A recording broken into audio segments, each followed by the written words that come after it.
Good morning. We'll continue with the anterior abdominal wall. Now, in the last few days, you have looked at the skin, superficial fascia, its layers, the contents of that superficial, which includes the superficial cutaneous nerve, as well as the final branches, the thin branches of the arterial supply, the venous drainage, and the lymphatic. These are extremely important because this is the usual anterior approach, surgical approach to the contents of the abdominal cavity and to all the viscera, any other things inside, which may be giving rise to the patient's symptoms and may be presenting as a malignant in the clinical case. If we are going to attempt either getting information from the abdominal wall regarding what lies underneath, or intervening and treating and relieving the problem that the patient has. For both of them, we have to know the anterior abdominal wall in the way it impacts in a life. So far we've been studying dryly what all structures are there, where are they, where do they come from, what do they do. Today we will only look focusedly at how can we utilize in trying to help the patient. Short class is not much, but all of these are extremely important. Because in a few months' time, when you are posted to your first clinical posting in the hospital, you will be eliciting information on the patient's abdominal wall. And you might be watching interventions where the healthcare team utilizes the anterior abdominal wall approach to access various layers as well as the peritoneal cavity as well as the uterine structures. So let us look at the applied or surgical anatomy of the anterior abdominal wall. I am limiting myself to the skin and superficial.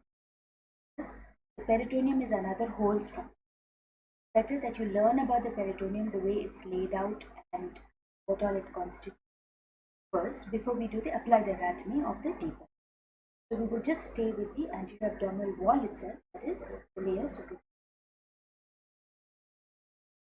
Incision.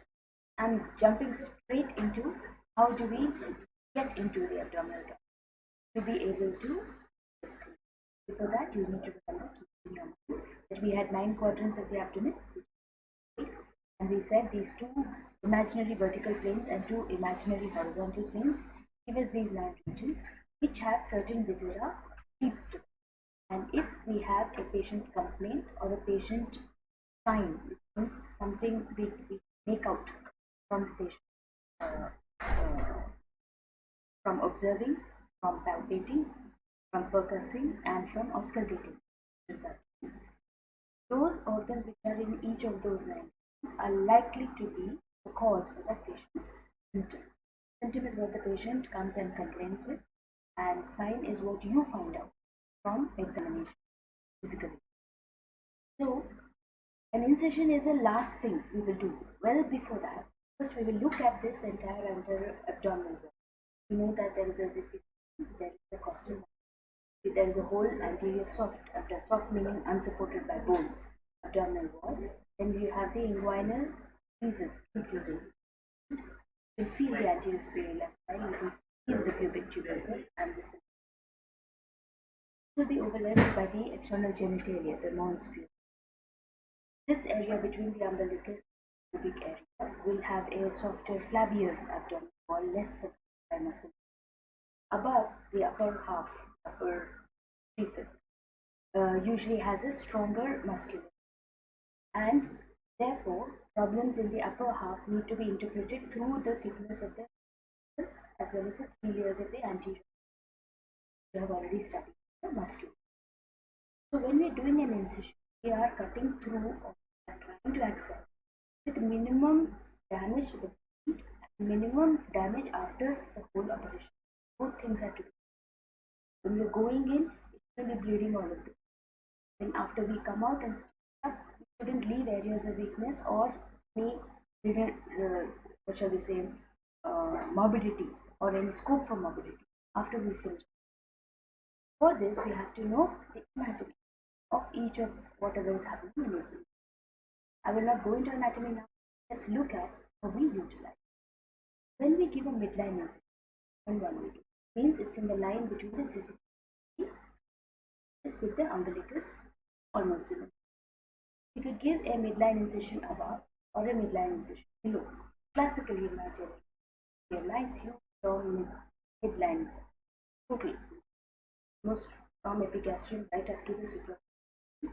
And at the umbilicus, you must remember, is a scar where your umbilical cord. That is a skin scar on the surface. We avoid cutting through scars because as it is, they have very poor blood supply. So then in that case, we have given a long incision, we have gone around the umbilicus and then continue. So the same incision will go around the umbilicus, avoiding it, continue. And like this, curve,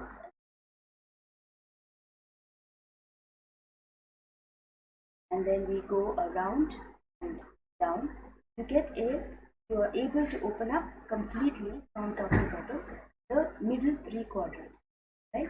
And since the surface abdominal wall is a soft tissue, you can retract it and get a wide access to all kinds of organs. This is a great approach when you don't know exactly what is wrong. You've not been able to pin down the diagnosis exactly. It is an explorative surgery which is called a laparotomy. This laparotomy that we would have done years ago would have needed a big central incision. We don't do that anymore because the trend has been to go smaller and smaller so that with a very small access, we are able to visualize the cavity. We will come to that later. But for that, we need an enhancement of our abilities through tools which allow you to visualize the interior of the abdomen without actually putting your hands in and looking at it with your naked eye. So what we do nowadays, we can give a supra-umbilical incision or we can give an infra-umbilical. We call it an upper midline or a lower midline incision. This will be almost bloodless, right? Because if you have seen, the blood supplies, the arteriolar ends, branches, fine branches will come and end in the finest branches, and the left and right sides will meet in that linea alba, the anterior. That is the importance of the linea alba intersection between the side muscles. So in that area of we cut through, we get only a very minimal ooze, we won't get a big bleed. There are no big vessels there which there is a risk of. And the cutaneous nerves are also approaching lateral. In the midline, you have the finest branches and you have the least diameter, the cutaneous nerve. So no muscle fibers are cut across. That is another important point. We saw that the two recti are there are two slabs, and there is a gap in the middle which can be separated. They are not attached to. Similarly, the obliques, they come, then there is an aponeurosis, and the aponeurosis fibers are the ones which are intersecting the left sheaths. So, if you give a midline incision, then in the superficial fascia, then in the anterior, separate the recti and posterior recti. You are on the peritoneum. It is a simple level of layers to get through when we are trying to access the peritoneum. It is almost bloodless. There is almost no nerve injury possible. Muscle fibers are not being cut across, they can be separated. And since it is midline, we can explore to the left and to the right once we get inside. This would be useful, for example, if you're looking at a liver pathology or you're looking at a small intestinal pathology, because you might be wanting to explore the loops of the gut and follow through to wherever the lesion possibly could be. So we prefer this upper midline if we are looking at or we want to look at organs which are present in the epigastrium and the left and right hypochondria. Then the disadvantage of this is healing is poor. It's a trade-off. If you want less bleeding, you have to put up with less healing. If you don't mind more bleeding, you'll get the advantage of fast. So the surgeon has to decide what is more important, right? In general, for abdominal cavity, for any cavities which are organs, we prefer the approach to be as bloodless as possible. We take the risk of a slower healing and support the patient.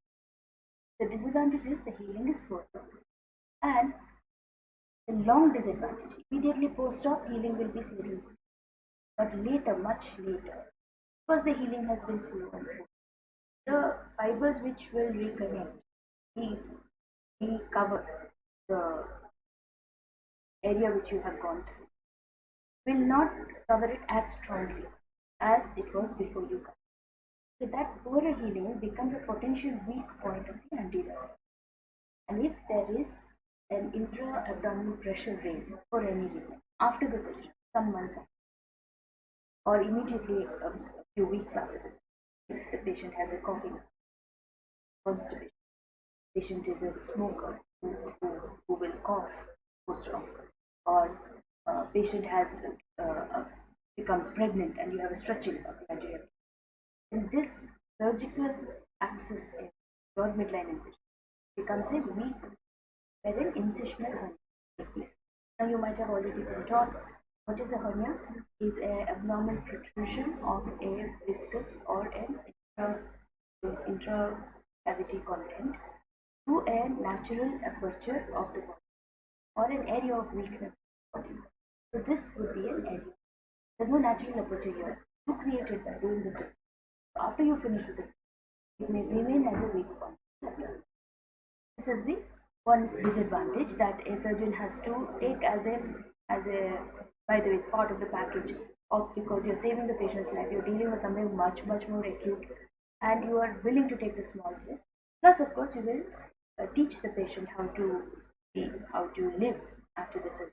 That he won't have raised intra-abdominal pressure, he won't have any causes for these weak points. But you must remember, these are called therefore incisional hernia. It's not a natural gap or a natural what shall we say, aperture through which natural structures go from one body cavity to another, for example the inguinal canal.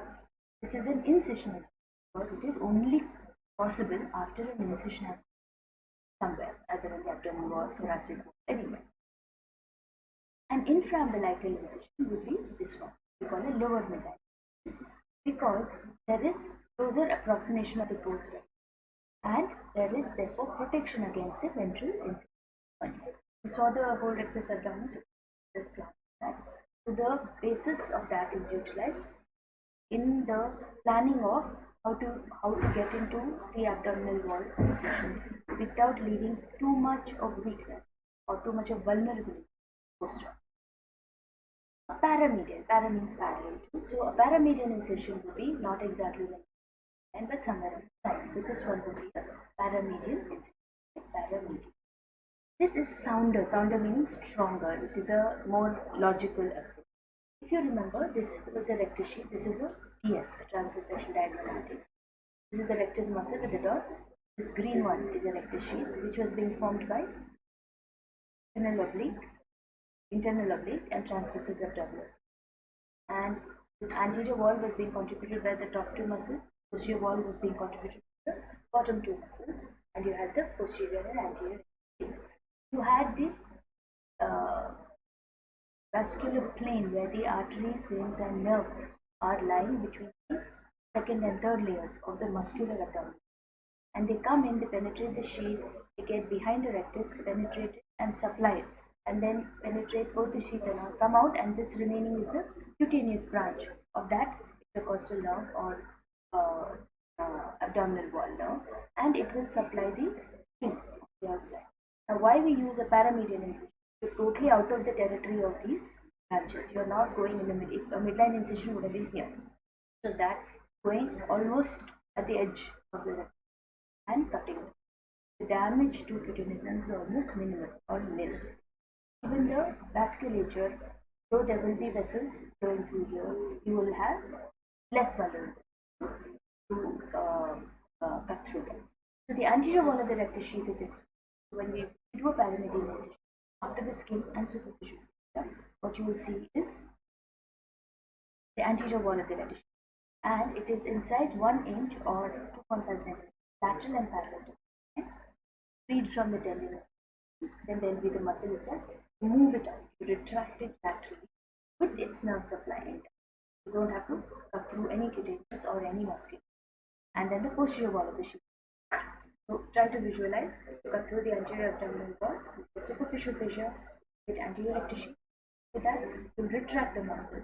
Then the posterior sheath is available. Cut through that, and you're right of the internal fascia, right? The transverse fascia and the superficial layer of peritoneum, parietal. That is what you will see in a paramedian. Of course, we are showing here only the left side. You can also have a right paramedial incision depending on what you want to access. But this quadrant would have been the umbilical quadrant. This would have been the left lateral and the right lateral. It's called the left lumbar and the right lumbar quadrants. So if you are looking for viscera within these quadrants, then this is the incision that you would prefer to apply. You see, part of it is above umbilicus level and part of it is below umbilicus. As per the surgeon's requirement, in his exploration, he can extend his incision upward or downward as per his comfort of reach, depending on what it is that he has. Now, the weaknesses or the downside is that post-operative weakness and occurrence of incision hernia can happen, but it is and it is a most frequently used surgical, that is the paramedian incision, preferred to a midline incision. Though midline gives you the higher advantage of bloodless, paramedian gives you the higher advantage of absolutely no risk of blood. This is a very common and very popular, very brilliantly thought through by the surgeon. 70 years. It's also called a grid iron incision. We'll find out why. I think you all have done years of the abdominal work. At that time it might have. But what we look at is, we do it, it's called McBurney's only if it's on the right side. Because this is the place we are trying to access the appendix, not only the appendix, the root of the appendix. That is where the appendix is attached to the wall. That is a more or less predictable space, and it is in your right iliac region. So it is below the level of the lateral or the lumbar region. So your transpyloric plane has gone through here. Transtubercular plane would be going through. And your McBurney is actually, if you look at in this diagram, it looks like it's above transtubercular, slightly above the transtubercular plane. But the measurements and the local criteria that you will look for are the anterior superior iliac spine and the umbilical. Join both of them with a line. So, and take a line which is called the spino-umbilical line. Spino-umbilical line. This is dot dot. This is not available on the skin. There is no marking. There is no skin crease line. There is no scar or a bony prominence or palpable thing. Nothing like that. It is an artificial line which you will think when you're looking at the patient's plain abdomen, and you will look at that length of skin and visually divide it into a medial 2/3 and a lateral 1/3. And at that point, in 2/3 and 1/3, a 90 degrees perpendicular incision about ½ inch above and ½ inch, right? Or 1 inch above probably and 1 inch below. That makes it 2 inches. The 2 inches is above and medial to anterior superior. So the distance between this one and this one is 2. The length of your incision can vary. Most surgeons can manage with a 1 inch. 2 inches comfortable because you are going deeper and you have to identify the appendix, and that is deeper than the loops of the bowel. You have to go right out. So to be able to go deeper into the peritoneal cavity, a little wider skin is used. So what we do is an oblique incision in the region of the right iliac fossa, 2 inches above and medial to anterior superior iliac spine, at a right angle, perpendicular to the spino-umbilical line at the junction of medial to the lateral one. The classic description of a McBurney's gridiron incision. Now we are cutting through the skin in this way because remember there is something called Langer's lines. The way the collagen fibers are laid down in the dermis of the skin. If you cut through like this, you damage less of those dermal connective tissue fibers, and the scar will be therefore much. But when you go in, if you remember, you go in at this point, what will you see? The rectus sheath is finished here. It would have finished somewhere here. So you are completely lateral to the rectus sheath. You are already on the external oblique. And if you remember, the external oblique fibers are in this direction. So when you come to the muscle, you don't have to cut through it. You can just separate out the muscle fibers of the external. Right? Then inside that there will be internal oblique which are in the opposite direction. Then you separate out that. So you'll get a kind of a diamond shaped small hole through which you will be able to get inside the transverse fascia and then go deep to find the root of the appendix. So that's why it's called a grid iron incision, because the incision itself is at right angles to the spinal, but the deeper layers will be separated at right angles. So it's like a grid iron incision where will actually create an aperture without cutting any muscle fibers. So that is the access particularly to the appendix at this side. The same position on the opposite side is not called McBurney's incision, but you can also do a similar incision if you're trying to access the organ in this iliac fossa, which will be sigmoid colon. That is more rarely used, but sometimes you can have an M.B.B. capsule which you may want to drink. Much more rarely used. Many of us have either had appendicitis or we have had somebody in our family, somebody close, who may have undergone an appendicectomy. So they will know that that is where the scar is. That is where the incision is given. That is how the stitches will be. There will be a little scar the lower anterior abdominal wall. It's a common surgical approach, and its anatomical basis is these layers which you are going to go through, because you know that the root of the appendix, where it attaches, is likely to be exactly deep to that. We don't go with any other part of the appendix because it's a very variable organ. I had mentioned in the last class, anything from 2 centimeters to 12 centimeters. So we will look at that in the class on appendix when we come to visit. But the root of it is where we will try to reach to. And then the surgeon will decide what to do. Is that appendix too inflamed? Can it be delivered without giving it the pus or cavity? What shall we do at that point? There are 2 or 3 options which the surgeon gives. But the anterior abdominal wall, this is the best place to have the weakest scar as well as have sufficient surgical. Hawker's incision. This is again a German doctor whose name has come up with many things. But here we are looking at one incision he devised, which is technically, anatomically, a right subcostal incision. What this means is given parallel to the right costal margin, 2 to 5 centimeters below and parallel. It is used to explore. Now what do you expect over here? If you remember contents of the right hypochondrium, there was right lobe of liver and gallbladder. This is a good approach for gallbladder surgery. Very often, again, that is a common pathology which shows up in your patients, especially women, especially middle-aged women. They tend to have a lot of gallstone formation as well as cholecystitis, gallbladder inflammation. So if the management strategy we have decided on for that patient's problem is surgical, then this is a good incision to give, a right subcostal incision, which will give us access to the gallbladder and the gallbladder duct. There is a pattern of ducts after which the bile is emptied into the duodenum. So the whole pattern of ducts is something we need access to because we don't know where the gallstone lies. Do a lot of pre-surgical investigations to figure out exactly what is where before we open. Even then, sometimes can be surprised because between the investigation and the actual surgery, the stone could have moved or some other new thing could have happened. The disease could have progressed. So this particular incision is therefore so big.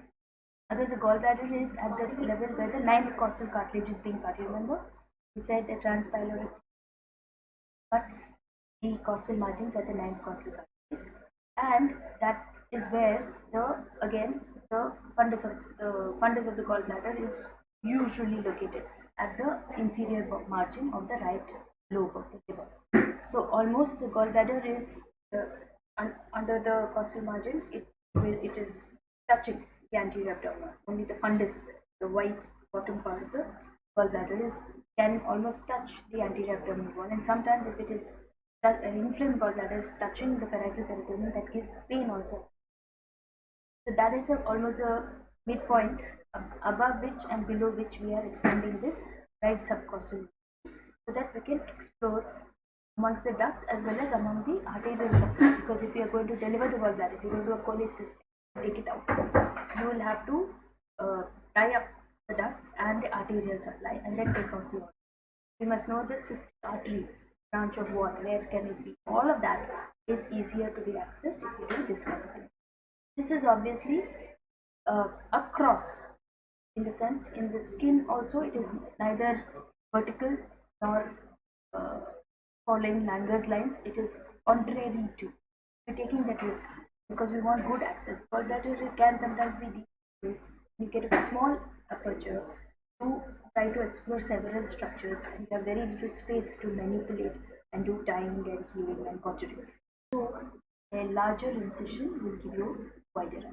Many surgeons give a small incision, try to finish in that. Otherwise, it is extendable upward and downward to this extent.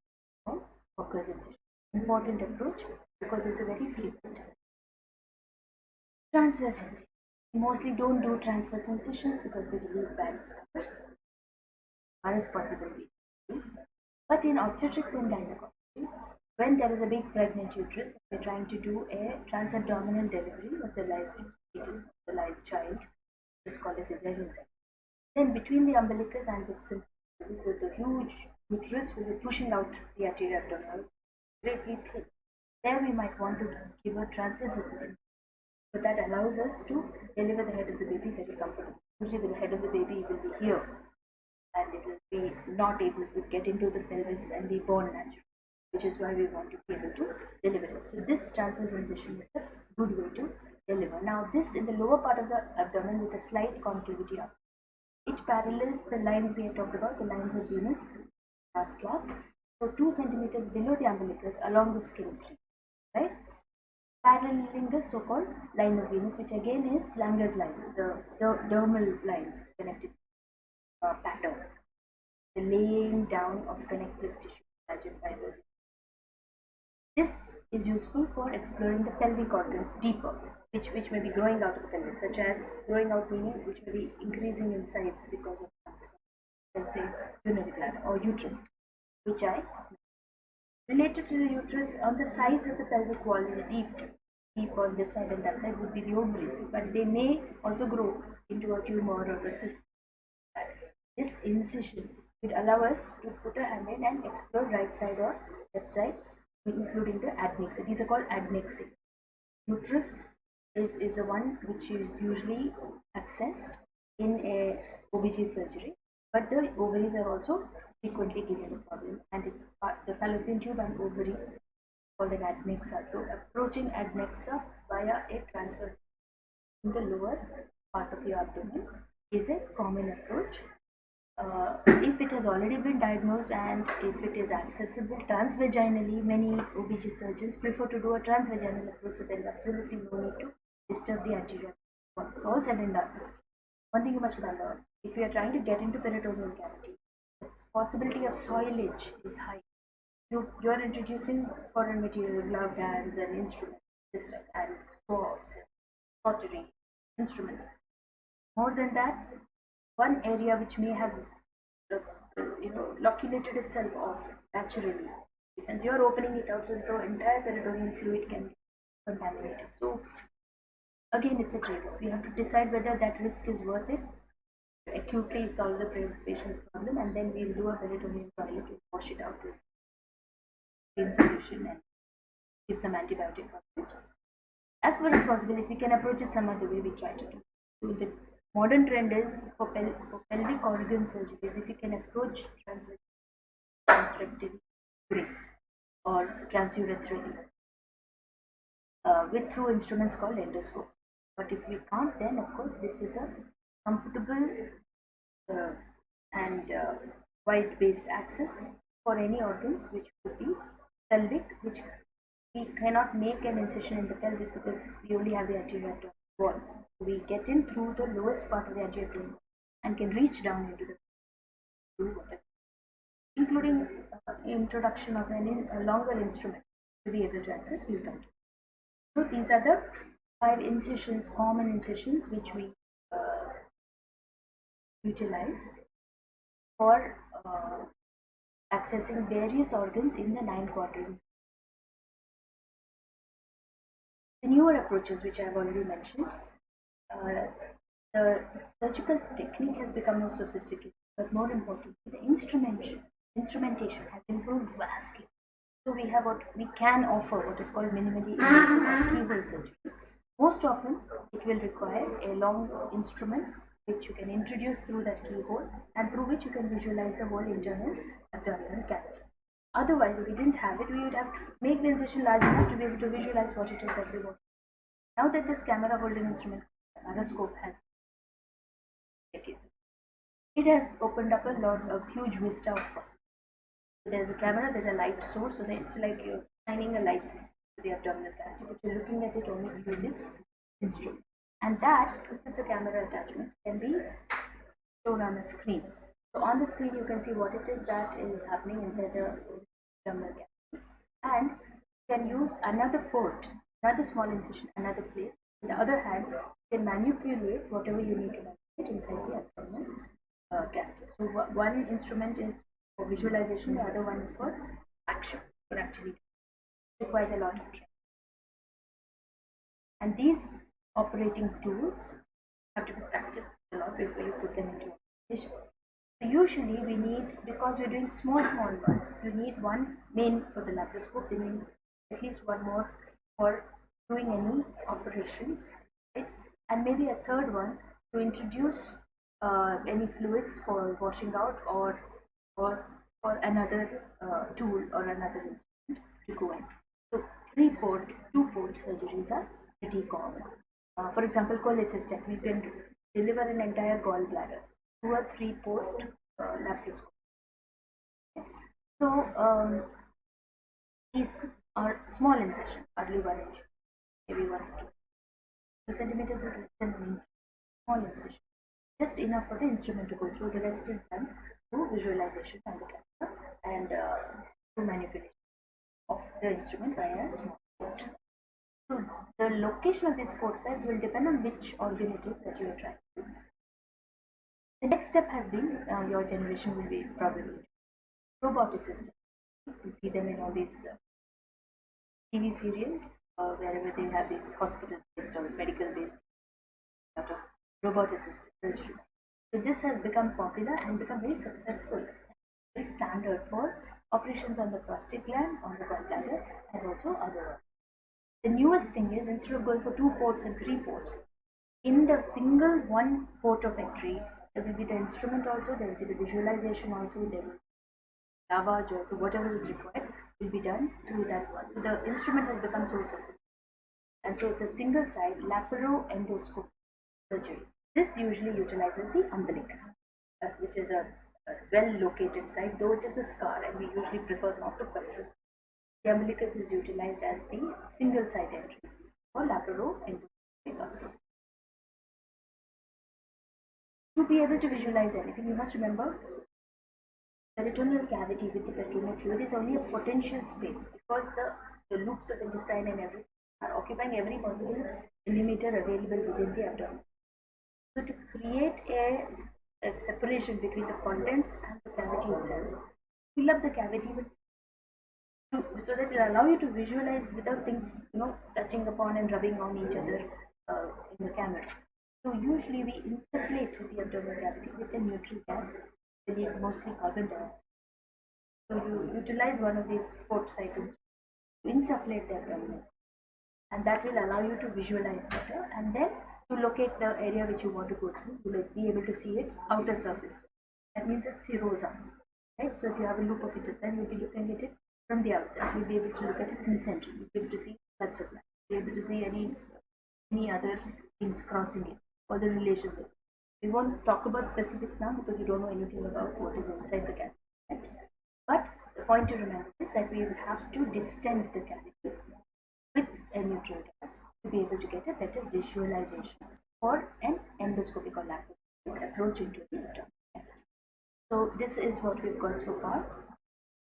Then let's look at one layer deeper, which is the fascia, superficial fascia. Now this has probably been done for you before, but just in case it hasn't, I'm repeating. The Scarpa's fascia, superficial fascia, is a continuity of sheet in the abdominal wall along with the perineum, and actually into the top 1 inch of the thigh also. That means below the inguinal ligament, about 1 inch below the thigh, you have this superficial layer of fascia in, and then ending in Holden's line. This has been done for you in lower limb. I'm not going to repeat it now. But the fascia itself is a home unit for suturing. right? During closure of the abdomen or the perineum after abdominal or pelvic surgery. So we need to cut, when we are cutting through, we always cut it in layers and then stitch it back in layers. So after skin, the superficial fascia has to be disturbed and then has to be reconstructed before we get out of the surgery. What we must remember is the attachments of scarpas and colis if we are going to do a surgical approach. But even before that, what can happen is, because the superficial fascia plane of the perineal structures, you haven't come to external genital, so a little premature, but still I'll tell you. Completing the applied anatomy of the facial layer. As you know, the external genitalia are continuous with the lowest part of the anterior, and this superficial facial layer also will be continuous. It will surround the penis, the structures entering into the scrotum, which is two testes, and into beneath the skin and above the superficial, that layer, or that space, that surgical space, is continuous right up to the umbilical. Here, the membranous layer of superficial is kind of fused and becomes indistinct above. But below that, you can make out that there is a thin and then there is a superficial and then there is a deep fascia. Here, there is an inguinal ligament, but this fascial continuity goes over and stops in the anterior thigh. That's called Holden's line. Then it's attached to pubic tubercle. It's attached to pubic arch, and it ends at the posterior border of a perineal membrane. The point is, if a patient has had a perineal injury, has been he has fallen with on something, has hit him or her exactly on the perineum, can have a tear in the penile urethra, right? Inside the penis there will be a penile urethra, and urine can extravasate, can come out of its tube. Then it would pool in this superficial fascia space, but that space is continuous throughout the scrotum and is continuous right up the anterior abdominal wall up to the umbilicus, but it will not cross over into the thigh. What we will see is that the attachment of superficial fascia contains that extravasated urine. What you will see is, if the male urethra is superficial pouch of the perineum gets filled up with that leaking urine and can go right up to the anterior abdominal wall and right into the scrotum. So there will be a swollen perineum, a swollen scrotum, penis, and lower part of abdominal wall, but nothing going into the thigh because of the fusion of Golgi. But clinically, a rupture of the urethra may be diagnosed. There is no way to make out what it is that is causing that fluid logging in that particular space, right? So presence of urine in this confined space makes the clinician suspect that maybe the urethra has got ruptured. Because you may get a history of trauma. Sometimes the patient may not be able to give you much history, but whether or not this has happened, the way to figure it out is to examine or look for liquid collection. We will repeat this again when we do perineum. It's just to show you that there will be continuity. This space is continuous with this fascia, tapas, and the deep fascia covering the anterior abdominal muscle. There is a lot of space. So if there's a break here, something breaks here, urine contained in the urethra will flow out and it will collect into this space around the penis. It will be continuous with the space around the scrotum, continuous with the space in the anterior abdominal wall right up to the umbilical. That's the point. This is important. Superficial veins, we've already done that in the previous classes. They anastomose freely with each other. And these para-umbilical veins, which drain the umbilicus, connect to them. So, if there is a portal vein obstruction, where the venous drainage back to liver connects, these superficial ones connect to tributaries to portal, that gets blocked because the liver is diseased. Then they have no choice but to drain. Venous blood has to drain, so it can't be draining inward. It drains outward in these para-umbilical veins, and they become distant. Otherwise, they don't. This abdominal wall looks smooth and absolutely no veins are visible either. So, if you see radiating veins from the umbilicus like the spokes of it, look like the head of a Medusa. First person. It's called caput, head of the Medusa. I can't get into Greek mythology now, but there was a mythological creature called who had snakes. It looks like cheeks radiating out umbilical, blue venous. On the other hand, if there is a caval obstruction, there are the inferior and superior which are communicating through thoracoepigastric. Because the thoraco drains into the axillary vein and the epigastric drains into the saphenous venous system. So these are superficial, not deep veins at all, which are running in a vertical way. If there is a superior vena cava obstructed, these thoracoepigastric vein will take that territory of drainage and drain it off into the saphenous region. There's an inferior vena cava obstructed, the veins will drain off into the upper axillary veins. So the direction of flow of the blood in those distended vertical looking veins will give you an idea on any vein. So in portal vein obstruction, you see caput medusae which are radiating out. Caval obstruction, the lateral thoracic vein from the upside, which is draining to axillary system, and the superficial epigastric vein, which is draining to the saphenous. Their connection will become tortuous and varicose, and may be visible from axilla to lower abdomen, like this. So if the blood is draining downwards, it means the SVC is blocked. If the blood is appearing to drain upwards, then it means that the IVC is not ever so clear. But the thoracoepigastric veins dilating and becoming visible itself is a clear indication to us there must be something in the cavals. This is for the portocaval anatomy. This is between the superior and inferior. Now let's come to umbilicus. Very important. It can come for you as a question by itself, but you must understand its significance. I have seen that your development of abdomen classes, I started it. I don't know if umbilicus, contents of umbilicus, but yeah, but I'll just go through it. Hasn't just looked through the development classes, your embryology. So we know it's a dense fibrous tissue. It's a scar where the fetal end of the umbilical cord is connected to the maternal placenta. It transmits these umbilical arteries, vein, vitelloitis, duct, and aneurysm in fetal. As soon as the baby, all of these structures are elevated to it. Only the scar on the anterior remains. This position depends in a medium-built person who doesn't have any enlarged abdomen or any other. Lies at the level of intervertebral disc of L3 and 4. In a newborn, it is at a slightly lower level, and in the old age also it comes down to the lower level because of the weakness of the anterior tone of the abdominal. But healthy adults, the level of the umbilicus, corresponding level to vertebra is L3 and 4. It's important because you have to interpret internal contents in transverse sectional anatomy way also, particularly in all the. So the position is L3, L4, newborn lower, old age it comes. It is a watershed line for venous and lymphatic. The subcutaneous lymphatics also, from above this, the lymphatics drain into bilaterally into the axillary lymph. Below it, they drain into the superficial inguinal. Right? So a watershed is an area away from which things flow. Right? So the umbilicus acts like a territory where the drainages are away from it. Venous and lymphatic drainages are away above and away below. And it is an important site of portocaval and seen as caput. Another important thing is this is if you're approaching the patient for examination from the front. This is the level of the T10 dermatomal nerves at the lower 6 intercostal nerves supplying the anterior abdominal wall also.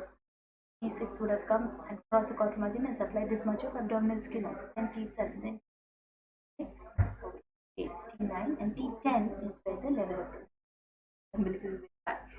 T10 is approximately dermatomal level of the umbilical. Important to remember that the 10th spinal cord segment, right? 10th thoracic spinal cord segment is the one responsible for the sensation of this stream, but also any viscera inside which are supplied by T10 level of spinal visceral sensation, but then referred pain could also come towards the umbilicus. So there's a visceral pain of appendicitis, or the gonads, the testes or the ovaries. Though the location of the gonads is somewhere else, they have developed a T10 level and they drag their supplies, arterial and nervous supplies with them to wherever they've gone. Ovaries have gone into pelvis and testes have gone into scrotal sac, but their supplies have gone with them, so the nerve supply will go back to T10 level. So a testicular pathology may reflect as an umbilical pain. This is called referred pain. You will learn about this again and again in abdomen. But you remember that T10 dermatosis corresponds to umbilical. Now, we know that the umbilicus for any patient, any normal, is a normal looking abdomen having a central neat looking umbilicus. So a disturbance of that or an increase of the scar is not acceptable. So a surgical incision is never given across it as far as. So I have mentioned there is a laparoscopic where if you go through the umbilicus, you will increase the size of the scar. But then you will have to stitch it up so well and give a cosmetic surgery kind of finish so that the patient have a comfort with the scar that is. So in patients of average build and girth, important reference point, we use the umbilicus for surface anatomy marking. So many inches, so many centimeters, so much lateral, so much superior, so much inferior. That kind of measurements we do using the umbilicus as a reference point. But in a person who has a huge, it will not work because the umbilicus itself has gone way out of the normal. McBurney's point we already mentioned at the junction of lateral vertebra and middle two-third. Another thing which you may see in pediatrics is a congenital umbilical hernia. We already said weak point. Scar is a weak point in the abdominal wall. We were trying our best to give the strongest possible scars post-surgery. But the umbilicus being a natural, and all of us have it. Some babies may show a small umbilical hernia soon after birth. It's a rare condition. An intestine loop covered with peritoneum will be protruding through the umbilical. So being a umbilical scar visible on the surface, we see a little protrusion of loop of intestine through it due to the weakness of the original umbilical. That means after birth or perinatally before birth, the closure of the anterior abdominal wall, ventral abdomen, did not happen as well as it should have. And at the time of cutting of the umbilical, separating the baby, we will already notice that there is a hernia. That's why we call it congenital. It is present from birth. Then it has to be taken care of. A pediatric surgeon will deal with it. You have to do a hernia repair to give a strong anterior abdominal wall to them. So this is again where you will again come across this in your development. This is all the applied anatomy on the anterior relative to all whatever you have. From now onwards, we will start entering into the contents. In the next class on Saturday, we will continue. We finished with colon, digestive. We will start another track. We'll start the reproductive. We'll start with male reproductive testes. At next up, the related internal and external genitals. Because you will be seeing the testes in the scrotum, you're doing this histology parallelly so that the gross anatomy together easier. Saturday, there will be.